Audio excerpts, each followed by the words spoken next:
So what I did to make it a little bit different was start adding some samples. Now I'll stop that. I'll just explain the samples just quickly. Inside my audio mulch environment, I've got a program called Battery 3 running. It's by Native Instruments. It's an awesome sampling workstation. You can see just here that it's got an interface which basically divides a workspace up into cells, which conveniently correspond to what I've got on my MPD here. And I can feed in samples and I can do all sorts of things with it. So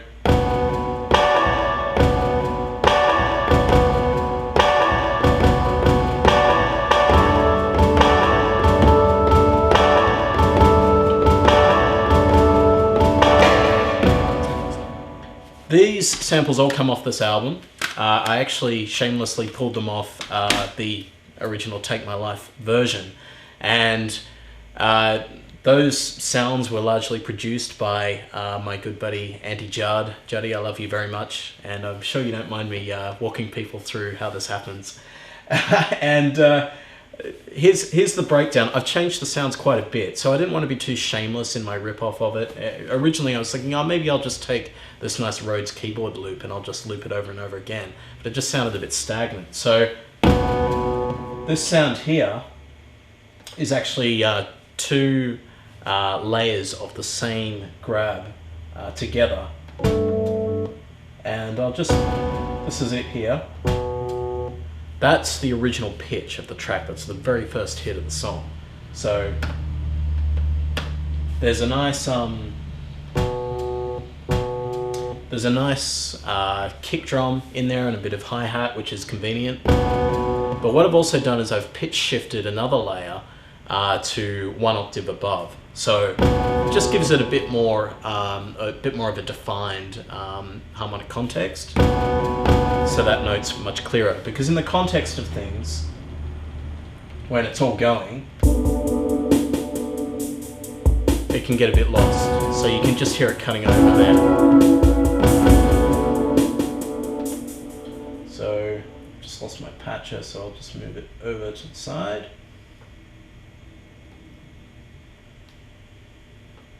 Cool.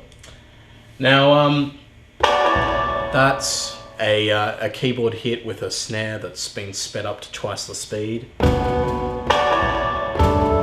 That's another note which has just been pitch shifted. I believe there's a layer there as well. In fact, I've got a velocity sensor thing happening here, so that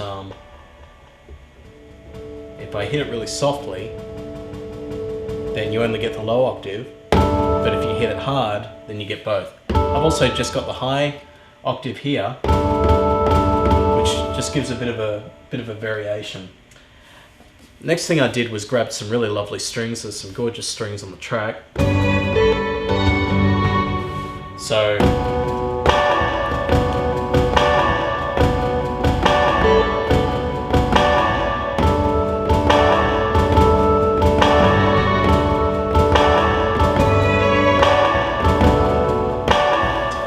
So played in context, and I hope I can remember how all this fits together. You got something like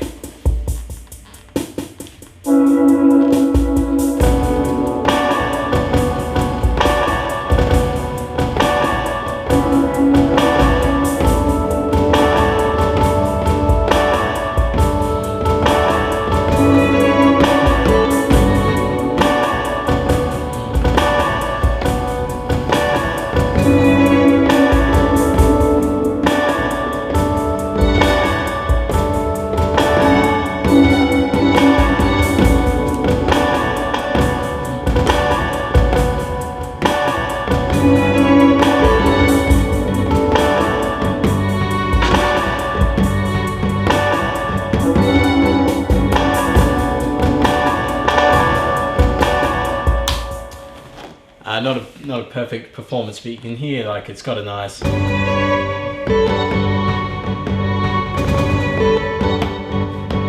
and you know, if things are really going for it, it's got the flexibility that you can sort of build it up a bit. So you know, something like